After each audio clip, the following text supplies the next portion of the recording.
आता पुण्यात एक महत्त्वाची बातमी आहे। पुणे जिल्ह्यामध्ये बिबट्यांच्या नसबंदीचा निर्णय घेण्यात आलाय। वनतारामध्ये पुण्याचे 50 बिबटे पाठवले जाणार आहेत। पुणे जिल्ह्यामधील जुन्नर, आंबेगाव, शिरूरखेडसह दौंड तालुक्यामधील बिबट्यांच्या वाढत्या संख्येवर नियंत्रण ठेवण्यासाठी बिबट्यांच्या नसबंदीचा आणि त्यांचे स्थलांतर करण्याचा महत्त्वाचा निर्णय घेण्यात आला। उपमुख्यमंत्री अजित पवार यांच्या अध्यक्षतेखाली बुधवारी एक बैठक झाली आहे आणि त्यामध्ये घेतलेल्या निर्णयांची माहिती स्वतः अजित पवार यांनी दिली आहे।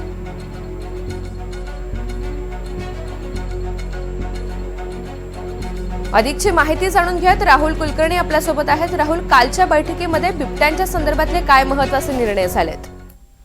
3 निर्णय आहेत। एक म्हणजे रात्रीच्या वेळेला वीज पुरवठा करून बिबटे आणि मनुष्य हा जो संघर्ष आहे त्याच्यात भरच पडते, कारण रात्री एखादा शेतकरी पाणी द्यायला गेला की बिबट्याचा आणि त्याचा संघर्ष होतो आणि काही जणांचे प्राण जातात।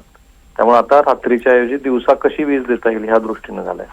पण 2 बिबट्या संदर्भातले महत्त्वाचे निर्णय म्हणजे बिबट्यांची संख्या मर्यादित करणं, कारण आता बिबट्यांची संख्या अहिल्यानगर पासून ते पुणे जिल्ह्यातल्या शिरूर, राजगुरुनगर, मंचर, चाकण या भागात खूप वाढली आहे। तर एक तर बिबट्यांची नसबंदी करणं हा एक भाग, आणि दुसरं म्हणजे 50 बिबटे हे वनताराला पाठवणं, ह्या महत्त्वाच्या घडामोडी घडल्या कालच्या बैठकीत।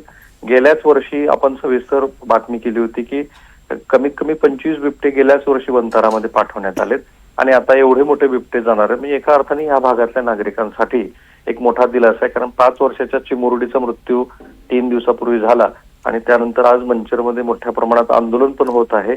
त्याच पार्श्वभूमीवरती इथल्या लोकप्रतिनिधींनी तातडीची बैठक घेण्याची मागणी केली होती आणि त्याप्रमाणे ही बैठक होते। निश्चित राहुल, धन्यवाद सविस्तर माहितीसाठी।